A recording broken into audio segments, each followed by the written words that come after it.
Bastille Voyage. L'idée en fait c'est de découvrir à travers la représentation des migrants sur l'Île-de-France et sur Paris, et bien en fait aussi une autre façon de faire, une autre façon d'être, de découvrir d'abord le Mali ici, à travers les quartiers de Château-Rouge, avant d'éventuellement aller plus loin au Mali, dans la région de Caille. Donc là, Bastille Voyage travaille pour ce balade-là, avec l'association des jeunes de Maredia Dumbourou. Donc c'est une association de jeunes maliens qui sont installés en France. Et l'idée, c'est de découvrir déjà une culture et un quartier de Paris à travers ses habitants et à travers un certain nombre de communautés à Château-Rouge. Donc l'idée de voyage si loin si proche, c'est de pouvoir commencer le voyage ici avant d'aller éventuellement là-bas. Évidemment, pour l'instant, la région de Caille, on ne peut pas y aller. Quand on avait commencé le projet, on pouvait encore y aller. Pour l'instant, ce n'est pas le cas. Mais ça ne nous empêche pas de continuer ici et de travailler sur des balades urbaines, sur des représentations du patrimoine vivant, tout ce qui est tradition orale, tout ce qui est savoir-faire. Et aussi dans une logique de tourisme de proximité, tourisme solidaire de proximité, puisque Bastille Voyage est aussi membre de la fédération ATES, qui est l'association de tourisme équitable et solidaire en France.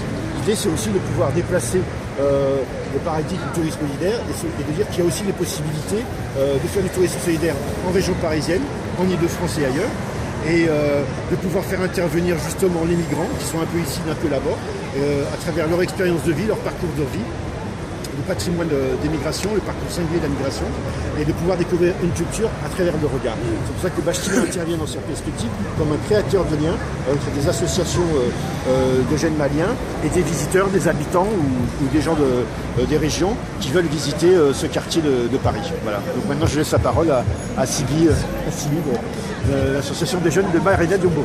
Merci. Moi je suis le secrétaire général de l'association AZOMDEF, ce que je viens de distribuer, dont le président est présent, M. Sibi Babacar. Donc, nous sommes une association des jeunes originaires de Maredia Dumbourou qui est dans la région de Caille au Mali. Donc, essentiellement, la plupart de ces jeunes-là sont situés dans la région Île-de-France. Donc on s'est constitué en association il y a pratiquement 2 ans. Donc, notre association travaille dans le domaine du développement local. Donc on a initié ce projet avec l'association Bastina, Tourisme Équitable. Donc ce projet qui est le Petit Mali à Paris. Donc le projet Petit Mali à Paris, donc c'est de visiter tout simplement. Ah d'accord, excusez-moi. Et le projet Petit Mali à Paris, c'est un projet touristique de proximité qui propose de visiter les sites de Château-Rouge, un site qui est un peu emblématique dans la région de France, particulièrement à Paris.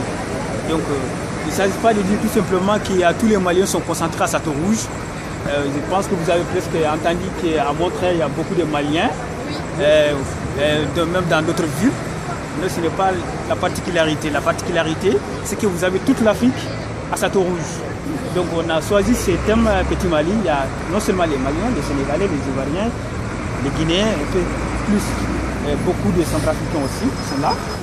Donc sur le site, vous avez essentiellement un certain nombre de services, de commerces qui sont là depuis des années, notamment depuis les années 60, et les 30 glorieuses, dans les années 70, les années 80, et qui a de plus en plus, le site a pris l'ampleur à travers ce commerce.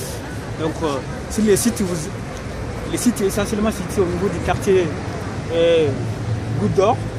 Vous avez le boulevard Montmartre qui sépare les deux quartiers, les quartiers Montmartre et les quartiers Goutte d'Or. C'est au niveau du quartier Goutte d'Or que vous avez essentiellement ces commerces, ces services.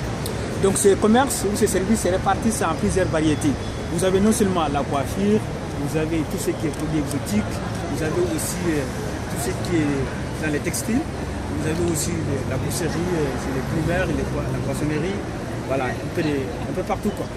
Donc vous avez aussi les produits traditionnels, notamment la pharmacopée, qui est très important dans les parcours des migrants. Donc vous avez à la fois l'objet qui est les migrants et un autre objet qui est les biens culturels qui sont des patrimoines. Donc nous, dans ce projet, on s'est dit tout simplement les migrants doivent profiter de ce patrimoine. Et non seulement les migrants, mais les gens qui sont intéressés, ça peut être non seulement ceux qui ne sont pas migrants, mais qui peuvent venir aussi dans les quartiers profiter de ce patrimoine-là, qui est un patrimoine vivant. Donc l'idée c'est de montrer tout simplement qu'on peut être à la fois ici, mais là-bas.